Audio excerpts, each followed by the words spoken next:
Good morning. आज का हमारा टॉपिक है magnetic force on a current carrying conductor.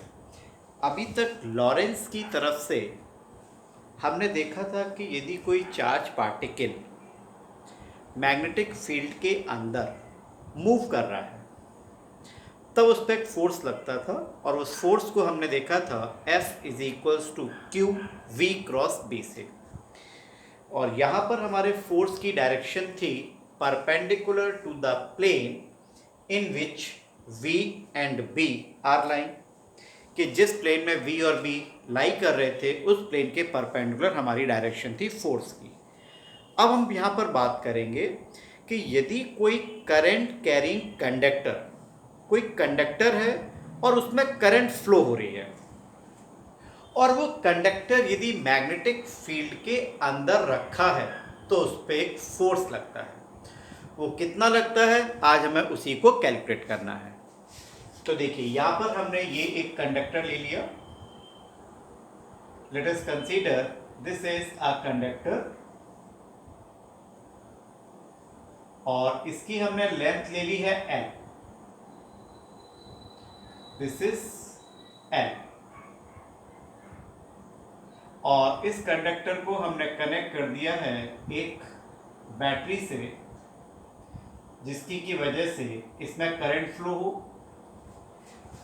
क्योंकि ये टर्मिनल हमारा पॉजिटिव है तो डायरेक्शन ऑफ करंट हमारी हो गई इस डायरेक्शन में। This is the direction of current. ठीक है। अब यहां पर हमारा बहुत सारे इलेक्ट्रॉन्स होंगे। पॉजिटिव डायरेक्शन, क्योंकि पॉजिटिव टर्मिनल इधर है तो यही डायरेक्शन हमारी इलेक्ट्रिक फील्ड की हुई। This is the direction of electric field और इलेक्ट्रिक फील्ड के अपोजिट डायरेक्शन में हमारा इलेक्ट्रॉन मूव करेगा।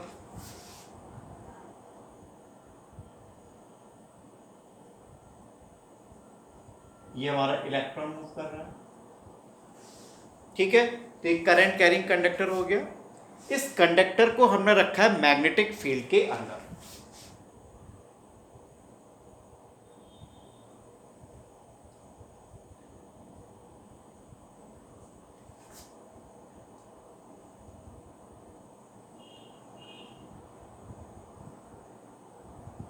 This is the direction of magnetic field. Means ये कोई हमारा कंडक्टर है, इस पर करंट इस डायरेक्शन में फ्लो हो रही है और मैग्नेटिक फील्ड है ऊपर की तरफ। तो अब इस कंडक्टर पर जो करंट कैरिंग कंडक्टर है मैग्नेटिक फील्ड के अंदर यदि आया है तो इस पर फोर्स लगेगा। वही फोर्स अब हम कैलकुलेट कर रहे हैं। सबसे पहले हमने कहा the number of free electrons per unit volume हमने ले लिया है n इलेक्ट्रॉन्स हैं, फ्री इलेक्ट्रॉन्स हैं इस कंडक्टर में। If n is number of free electrons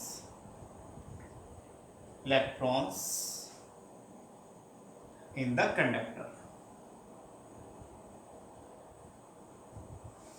per unit volume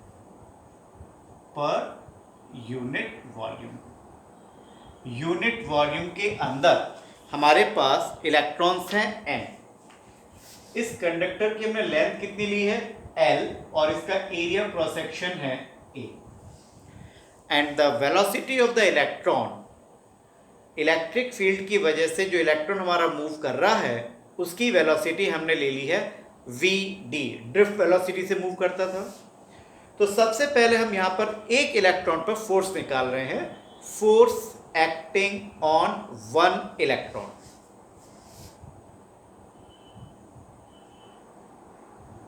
force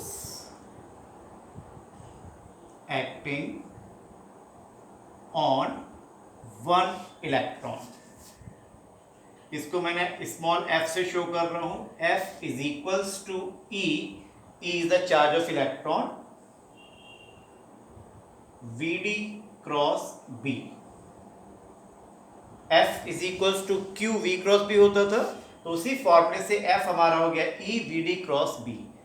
क्योंकि यहां पर हम इलेक्ट्रॉन ले रहे हैं तो डायरेक्ट फोर्स की जो डायरेक्शन होगी वो हमारी माइनस में आ जाएगी, क्योंकि पॉजिटिव चार्ज के लिए हम लेते हैं force q v cross b, लेकिन नेगेटिव के लिए हमारी डायरेक्शन ऑफ फोर्स अपोजिट हो जाएगी, इसलिए हमने ले लिया यहाँ पर माइनस का sign.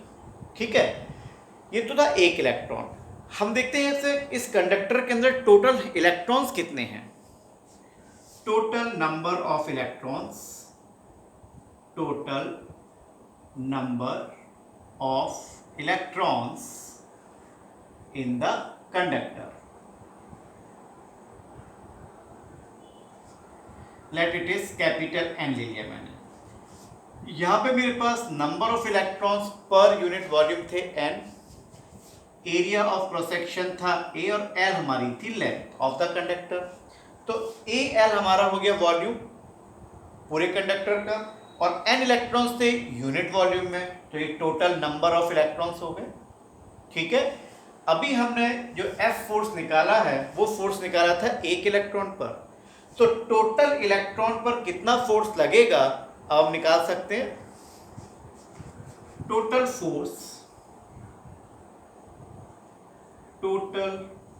Force acting on the conductor,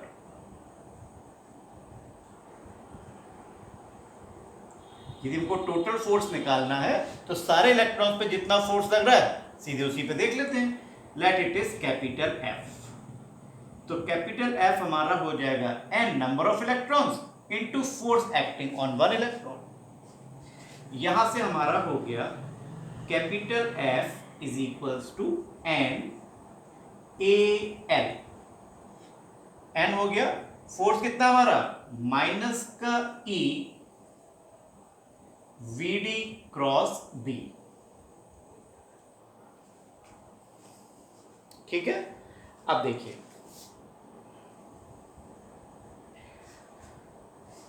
हमने लास्ट यूनिट में एक रिलेशन निकाला था करंट और ड्रिफ्ट वेलोसिटी के बीच में। तो हमारा रिलेशन आया था I is equals to N E A V D। Current हमारी स्केलर क्वांटिटी होती है, लेकिन करंट एलिमेंट एक वेक्टर क्वांटिटी होता है। दोनों तरफ हमने स्मॉल l से मल्टीप्लाई कर दिया, मल्टीप्लाई बोथ द साइड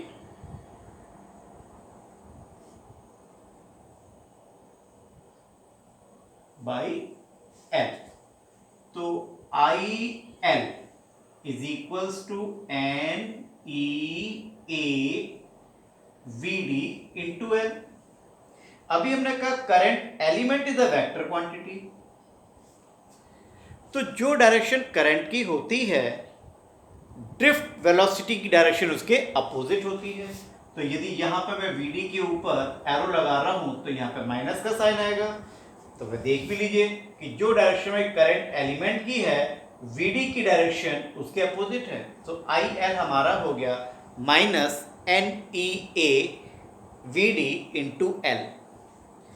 ये हमारी थी इक्वेशन नंबर 1 और ये हमारी है इक्वेशन नंबर 2। माइनस, ध्यान से देखिएगा, माइनस NEA L VD, यानी इतने पोर्शन की जगह हम लिख सकते हैं IL। तो अब हमारा टोटल फोर्स जो था F इज इक्वल्स टू हो गया IL cross B। This is the force acting on current element which is placed in a magnetic field. इसको हम ऐसे भी लिख सकते हैं F is equals to BIL sin theta, where theta is the angle between magnetic field and current element। जिस direction में current जा रही है वो और मैग्नेटिक फील्ड के बीच में कितना एंगल बन रहा है, that is theta, and the direction of force is perpendicular to the plane in which IL and B are lying. उसको हम फ्लेमिंग के लेफ्ट हैंड रूल से भी देख सकते हैं। इस तरीके से कि यदि हम अपने लेफ्ट हैंड को इस तरीके से एक्सपेंड करें, in which our forefinger and middle finger are perpendicular to each other, if the forefinger is in the direction of magnetic field and middle finger is in the direction of current, then thumb will give the direction of force.